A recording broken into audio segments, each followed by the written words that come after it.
నమస్తే అండి అందరికీ. నా పేరు డాక్టర్ భానుశ్రీ లక్ష్మి. నేను సీనియర్ గైనకాలజిస్ట్ అండి. ఈరోజు మనం తల్లిపాల యొక్క విశిష్టత గురించి అందరం తెలుసుకోవాలనే ఉద్దేశంతో ఈరోజు ఈ కార్యక్రమాన్ని కార్యక్రమాన్ని మేము ఈరోజు తీసుకున్నాము. తల్లిపాల యొక్క విశిష్టత ఏమిటి అంటే ప్రతి స్త్రీ తల్లి అయిన తర్వాత తల్లిపాలు ఇవ్వడం అనేది చాలా అవసరం అండి. ఈ వారోత్సవాలు అనేవి మనం జరుపుకుంటున్నాము. ఆగస్టు 1వ తారీఖు నుంచి ఆగస్టు 7వ తారీఖు వరకు తల్లిపాల వారోత్సవాలు జరుపుకుంటున్నాము.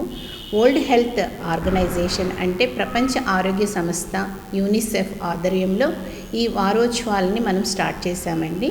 ఇది ప్రతి స్త్రీ నేర్చుకోవాల్సినది, తెలుసుకోవాల్సిన విషయం ఏమిటంటే తల్లిపాల యొక్క విశిష్టత ఎంత ఉంది, మనం తల్లిపాలు ఇవ్వడం వల్ల బిడ్డ ఎంత ఆరోగ్యంగా ఉంటుంది అన్న విషయాలు మనం ఈరోజు తెలుసుకుందాము. తల్లిపాలులో ఉన్న తల్లిపాలలో మనకి ఏమేమి దొరుకుతాయి అనేది ఫస్ట్ మీతో నేను చెప్తానండి. తల్లిపాలల్లో కొవ్వు అనేది తక్కువగా ఉంటుంది, నీలశాంతం ఎక్కువగా ఉంటుంది, రోగ నిరోధక శక్తి అధికంగా ఉంటుంది, ఈజీగా డైజెస్ట్ అవ్వడానికి సరిపడా ఎంజైమ్స్ కానివ్వండి, ఇమ్యునోగ్లోబిన్స్ కానివ్వండి, ఇవన్నీ తల్లిపాలలో దొరుకుతాయి. తల్లిపాలు అమృతంతో సమానము. ప్రతి స్త్రీ డెలివరీ అయిన తర్వాత తప్పనిసరిగా తల్లిపాలనే అందించాల్సిన అవసరం ఎంతైనా ఉంది. మనకి అనుకుంటాం నార్మల్ డెలివరీ అవుతేనే తల్లిపాలు ఇవ్వగలము, ఆపరేషన్ అవుతే తల్లిపాలు వెంటనే ఇవ్వలేము అన్నది అందరిలో ఉన్న ఒక పెద్ద అపోహ. నార్మల్ డెలివరీ అయినా సిజేరియన్ ఆపరేషన్ అయినా తల్లిపాలు ఇవ్వడంలో మనం లేట్ చేయకూడదు. నార్మల్ డెలివరీ అయిన వాళ్ళు చాలా ఈజీగా మొబిలైజ్ అవుతారు కాబట్టి వాళ్ళు తల్లిపాలు ఇస్తారు. అదే ఆపరేషన్ అయిన వాళ్ళల్లో ఏంటంటే ఆపరేషన్ అవ్వడం వలన కొన్ని ఇబ్బందులు ఉంటాయి. అంటే నొప్పి అనేది ఎక్కువగా ఉండడం వలన తల్లిపాలు ఇవ్వలేమేమో అన్నది వాళ్ళకి పెద్ద క్వశ్చన్ అండి. ఈ రోజుల్లో ఆపరేషన్ అయినా నార్మల్ డెలివరీ అయినా రెండు ఒకటే రకము. ఆపరేషన్ అయిన వాళ్ళల్లో ఏంటంటే మంచి పెయిన్ కిల్లర్స్ వస్తున్నాయి. పెయిన్ కిల్లర్స్ వేసుకోవడం వలన మనకేంటంటే నొప్పి అనేది అంత ఎక్కువగా ఉండదు, తక్కువ మోతాదులో నొప్పి ఉంటుంది. సో మనం ఈజీగా తల్లిపాలని ఇవ్వచ్చు.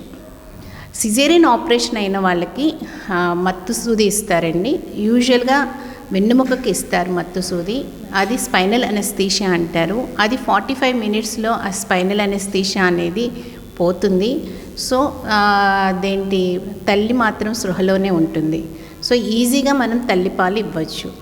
ఆపరేషన్ అయినా నార్మల్ డెలివరీ అయినా ఎంత వెంటనే మనం బిడ్డకి తల్లిపాలు పట్టిస్తామో అన్నది చాలా ఇంపార్టెంట్. మేమందరం ఏం చెప్తామంటే నార్మల్ డెలివరీ అయిన వాళ్ళకి వితిన్ సెకండ్స్లోను వితిన్ మినిట్స్లోనే పాలు అనేది తల్లిపాలు అనేది తల్లి రొమ్ము పట్టించండి అని చెప్తాము. అదే ఆపరేషన్ అయిన వాళ్ళకి గంట లోపలే మనం స్టార్ట్ చేయొచ్చండి. తల్లిపాలు ఇచ్చేటప్పుడు ఎలాంటి జాగ్రత్తలు తీసుకోవాలి అన్న విషయం మాట్లాడదాం. తల్లిపాలు ఎంత తొందరగా ఇస్తే అంత మంచిది. వితిన్ హాఫ్ అన్ అవర్లోనే మనం స్టార్ట్ చేయాలండి. బిడ్డని మనం ఎంత తొందరగా తల్లి రొమ్ములకి మనం పట్టిస్తామో అంత తొందరగా తల్లిపాలు కూడా తయారవుతూ ఉంటాయి అన్నమాట. ఏదంటే ఇదంతా మంచి స్టెమ్లెస్, నిప్పుల దగ్గర స్టెమ్లెస్ ఎప్పుడైతే స్టార్ట్ అవుతుందో ఆ సిగ్నల్స్ బ్రెయిన్ వరకు వెళ్ళి బ్రెయిన్ దగ్గర నుంచి మన ప్రొలాక్టిన్ అనే హార్మోన్ ఉత్పత్తి అవుతుంది. ఈ ప్రొలాక్టిన్ అనే హార్మోన్ బ్రెస్ట్ మీద దాని ప్రభావం చూపి అక్కడి నుంచి మనకి పాలు అనేవి స్టార్ట్ అవుతాయి. అందుకని మనం ఎంత రిపీటెడ్గా మనం రొమ్ముకి పట్టిస్తూ ఉంటామో అంత తొందరగా తల్లిపాలు తయారవ్వడంలో అవి ఎంత తొందరగా రొమ్మును మనం పట్టిస్తామో అంత తొందరగా తల్లిపాలు ఉత్పత్తి అవుతుంటాయి. సో మనం ఎప్పటికప్పుడు దాన్ని పోస్ట్పోన్ చేయకుండా బిడ్డకి ఆ రొమ్ము పట్టించడం అనేది అలవాటు చేయాలి. నార్మల్ డెలివరీ అవనివ్వండి, ఆపరేషన్ అవనివ్వండి, దాంట్లో పెద్ద తేడా ఏమీ లేదు. ఇప్పుడు ఆపరేషన్ అయిన వాళ్ళల్లో అంత పెయిన్ ఉన్నప్పుడు వాళ్ళు ఎలా తల్లిపాలు ఇస్తారు అన్నది అందరికీ ఒక డౌట్. కానీ ఇప్పుడు జనరేషన్లో ఇప్పుడు మనకి మార్కెట్లో దొరుకుతున్న మెడిసిన్స్ వలన కానివ్వండి, పెయిన్ కిల్లర్స్ చాలా మంచివి మార్కెటింగ్లో ఉన్నాయి. అవి ఇవ్వడం వల్ల తల్లికి అంత ఆపరేషన్ అయిన తల్లికి అంత పెయిన్ అనేది ఉండదు. మనం ఆపరేషన్ అయిన తల్లిని ఎంత తొందరగా మనం మొబిలైజ్ చేస్తామో అంత తొందరగా ఆ తల్లి పాలు ఇవ్వడానికి సిద్ధమవుతుంది. తల్లి పాలల్లో చాలా విశిష్టమైనది, అది అమృతంతో సమానము. మనం ఎంత మంచిగా తల్లి పాలని మనం ఉత్పత్తి చేయొచ్చు అన్నది, మనం తల్లి అంటే స్త్రీ బాలింత ఎంత మంచి ఆహారం తీసుకుంటే అంత బాగా తల్లి పాలు పడతాయి. ఎలాంటి ఆహారం తీసుకోవాలి, మనం తీసుకుంటున్న ఆహారంలో అన్నీ అంత అంటే పోషకాలు ఉన్నాయా లేదా అనేది మనం చూసుకోవాలి. ఆపరేషన్ అయినా నార్మల్ డెలివరీ అయినా మనం పచ్చం అనేది లేకుండా చూసుకోవాలి. అంటే బాలింతలకి మనం ఇవి పెట్టచ్చా అవి పెట్టకూడదా అనేది లేకుండా ప్రతి పాలు పడడానికి సరిపడా పోషకాలని మనం అందిస్తూ ఉండాలి. దాంట్లో ఎక్కువ వాటర్ అనేది తాగాలండి. అది 3 నుంచి 4 లీటర్స్ వాటర్ డైలీ అంత వాటర్ తీసుకోవాలి. పాలు అనేది కూడా 1/2 లీటర్ నుంచి 1 లీటర్ వరకు బాలింత పాలు తాగాలి. వెల్లుల్లిపాయలు, తర్వాత బొప్పాయి పండు, తర్వాత అన్ని రకాల పండ్లు మనం తీసుకోవాలి. దాంట్లో పోషకాలు అనేవి ఎక్కువగా ఉంటాయి. నాన్ వెజ్ తీసుకునే వాళ్ళకు కూడా మాంసకృతులు ఎక్కువ ఉంటాయి కాబట్టి నాన్ వెజ్ కూడా మనం ప్రిఫర్ చేయొచ్చు. ఫిష్లో చాలా ఎక్కువగా ఉంటాయి. ఒమేగా ఫ్యాటీ యాసిడ్స్ ఉండడం వలన బాగా పాలు పడే అవకాశం ఉంటుంది. సో బాలింతలు ఈ పచ్చం అది లేకుండా ప్రతి ఆహారం తీసుకోవడానికి సిద్ధంగా ఉండాలి. వాళ్ళు గుడ్డు తినాలి, పాలు తాగాలి, పెరుగు తీసుకోవాలి, ఆకుకూరలు ఎక్కువగా ఉండేట్లు చూసుకోవాలి, ఫ్రూట్స్ తీసుకోవాలి, నాన్ వెజ్ తీసుకోవాలి. ఇవన్నీ తీసుకోవడం వలన ఏంటంటే మంచి పోషకాలు, విటమిన్స్, మినరల్స్, మైక్రోన్యూట్రియంట్స్ ఇవన్నీ తల్లికి అందుతాయి. అందడం వల్ల పాలు కూడా చక్కగా ఉత్పత్తి అవుతుంటాయి. మరి ఈ పాలు మనం ఎంత ఫ్రీక్వెంట్గా తల్లి పాలు బిడ్డకి ఇవ్వాలి? మనం ఎవ్రీ 2 అవర్స్కి ఒకసారి బిడ్డని ఇలా స్టిమ్యులేట్ చేసి బిడ్డకి పాలు ఇవ్వడం స్టార్ట్ చేయాలి. బిడ్డ పాలు తాగినా తాగకపోయినా బిడ్డని తీసుకొని రొమ్ము పట్టించడం అనేది చాలా ఇంపార్టెంట్. ఆ రొమ్ము పట్టించినప్పుడే మనకి స్టిమ్యులస్ వలన మంచి ప్రొలాక్టిన్ అనే హార్మోన్ ఉత్పత్తి అయ్యి అది రొమ్ముల మీద దాని ప్రభావం చూపించి ఎక్కువ పాలు ఉత్పత్తి అవ్వడానికి దోహదం చేస్తుంది. అందుకని మనం ఫ్రీక్వెంట్గా అంటే ఎవ్రీ 2 అవర్స్కి బిడ్డ నిద్రపోతున్నా కొంచెం ఇలా కదిలించి రొమ్ము పట్టించడం అనేది చాలా ఇంపార్టెంట్. పాలు తాగించిన తర్వాత బిడ్డని సాదాగా ఇలా పడుకోబెట్టకుండా భుజం మీద వేసుకొని బర్పింగ్ చేయాలి. దానివల్ల ఏంటంటే లోపల తేపులు అంటారు కదా, అవి రావాలి. వచ్చిన తర్వాత ఆ పాలు అనేవి స్టమక్లో వెళ్ళి చక్కగా జీర్ణం అవ్వడానికి ఉపయోగపడుతుంది. వెంటనే పాలు తాగించిన వెంటనే బెడ్ మీద అలా పడుకోబెట్టకూడదు. అలా పడుకోబెట్టడం వలన ఏమవుతుందంటే ఆ తాగిన పాలు నోట్లో ఉండడం వలన అవి ఊపిరితిత్తులోకి వెళ్ళిపోతే సడన్గా యాస్పిరేట్ అయ్యి బిడ్డ చనిపోయే ప్రమాదం ఉంటుంది. అందుకని పాలు తాగించిన వెంటనే ఆ బిడ్డని మనం భుజాల మీద వేసుకొని బర్పింగ్ చేసిన తర్వాత అప్పుడు బిడ్డని మళ్ళీ పడుకోబెట్టడం చేసుకోవాలి. ఇలాంటి జాగ్రత్తలు బాలింతలు మాత్రం తప్పకుండా పాటించాలి. ఇప్పుడు ఆహారం గురించి చెప్పాను. మళ్ళీ మన తల్లిపాలు వలన బిడ్డకి ఆరోగ్యంగా ఉంటారు. అలాగే తల్లిపాలు ఇవ్వడం వలన ఆ స్త్రీ కూడా భవిష్యత్తులో వాళ్ళకి కూడా ఎలాంటి రోగాలు కూడా రావు. తల్లిపాలు ఇచ్చే తల్లుల్లో భవిష్యత్తులో వాళ్ళకి డయాబెటీస్ కానీ, బీపీ కానీ, తర్వాత ఓవేరియన్ క్యాన్సర్స్ కానీ, బ్రెస్ట్ క్యాన్సర్స్ కానీ రావు వాళ్ళకి. అందుకని మనకి పాలిచ్చే తల్లుల్లో, పాలు ఇవ్వని తల్లుల్లో చూసుకుంటే బ్రెస్ట్ క్యాన్సర్ అనేది పాలు ఇవ్వని తల్లుల్లో ఎక్కువగా ఉంది. అది ఇన్సిడెన్స్. పాలు ఇచ్చిన తల్లుల్లో బ్రెస్ట్ క్యాన్సర్స్, ఓవేరియన్ క్యాన్సర్స్ అనేవి తక్కువ శాతం ఉంటుంది. సో ప్రతి తల్లి ఉత్సాహంగా పాలు ఇవ్వడానికి సంసిద్ధం అవ్వాలి. బిడ్డకి ఎలాంటి లాభం జరుగుతుంది? తల్లిపాలు వలన బిడ్డకి ఎలాంటి లాభాలు జరుగుతాయి? తల్లిపాలు తాగడం వలన బిడ్డకి జీర్ణశక్తి పెరుగుతుంది, ఈజీగా జీర్ణమవుతుంది. తాగిన పాలు ఈజీగా జీర్ణమవుతాయి.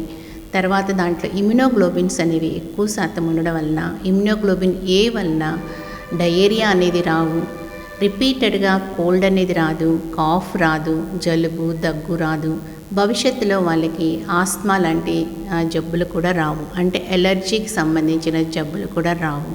వాళ్ళల్లో రోగనిరోధక శక్తి ఎక్కువగా ఉంటుంది. సో వాళ్ళకి న్యూమోనియా లాంటివి, రిపీటెడ్గా జ్వరం రావడం, విరోచనాలు, వాంతులు, దగ్గులు ఇవన్నీ కూడా తల్లిపాలు తాగిన బిడ్డలకి రావు. తర్వాత వీళ్ళకి స్థూలకాయం అనేది, ఒబేసిటీ అనేది ఇప్పుడు మేజర్ ప్రాబ్లం అయిపోయింది పిల్లల్లో. అలాంటి తల్లిపాలు తాగిన పిల్లలకి ఒబేసిటీ కూడా రాదు.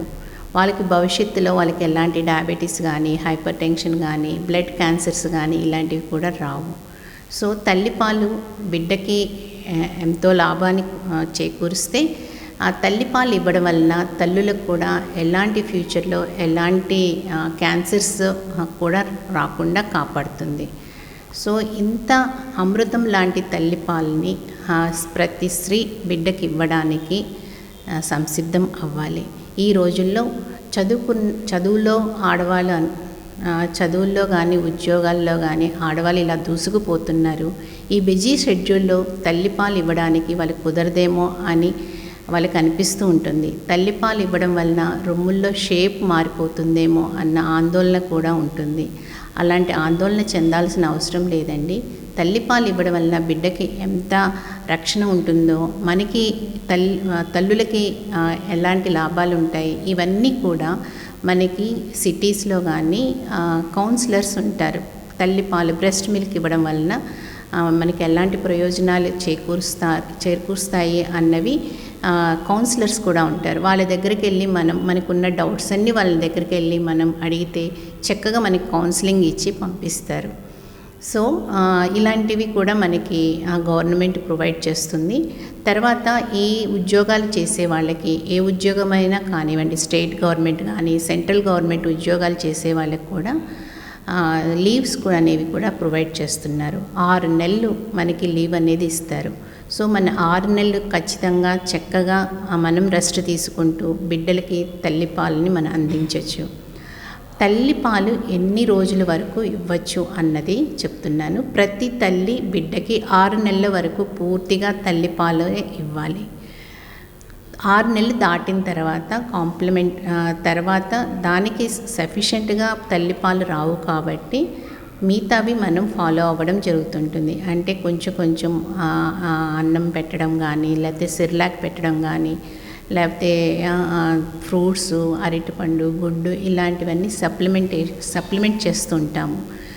ఇవి చేస్తూ కూడా ఒక 2 సంవత్సరాల వరకు కూడా తల్లిపాలు ఇవ్వచ్చు.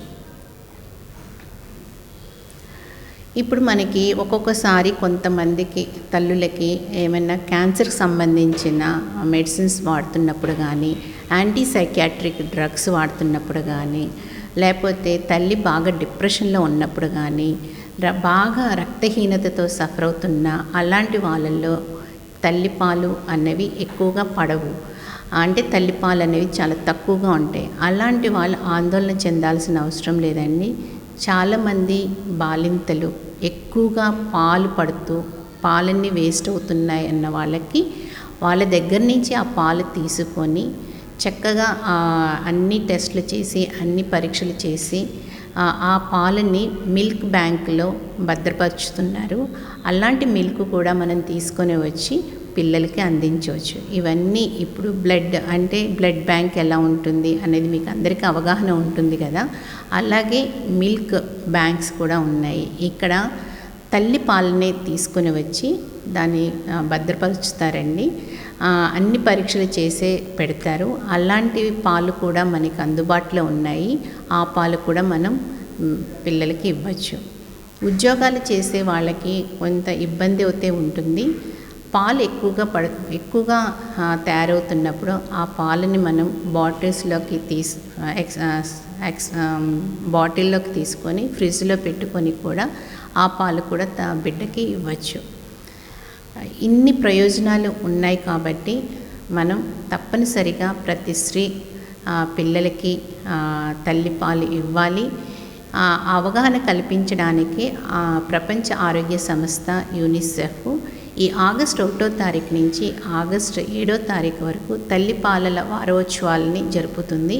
దాని యొక్క ప్రధాన ఉద్దేశం ఏమిటంటే ప్రతి స్త్రీని మోటివేట్ చేయాలి, అవగాహన కల్పించాలి. ప్రతి స్త్రీ తల్లిపాలు ఇవ్వాలి, బ్రెస్ట్ మిల్క్ అనేది ఎంత ఇంపార్టెంట్ అనేది అవగాహన కార్యక్రమాల్లో ప్రతి డాక్టర్ కావచ్చు, కలెక్టర్ కావచ్చు, ఏ ప్రైవేట్ సంస్థలు అయినా దీన్ని ముందుకు తీసుకొని వెళ్ళాలి. వాళ్ళందరిలోనూ ఒక అవగాహన అనేది తీసుకొని రావాలని అన్నదే ముఖ్య ఉద్దేశం అండి. మీరు అమ్మ ఛానల్ చూస్తున్న వాళ్ళకందరికీ ఇది ఉపయోగపడుతుందని నేను మనస్ఫూర్తిగా అనుకుంటున్నాను. తర్వాత నేను మనస్ఫూర్తిగా కోరుకుంటున్నాను ప్రతి స్త్రీ ముందుకు రావాలి, తల్లిపాలు ఇవ్వాలి అని. సో అమ్మ ఛానల్ వ్యూవర్స్ అందరికీ మరొకసారి నా నమస్కారాలు తెలియజేసుకుంటూ ముగిస్తున్నాను. Thank you so much.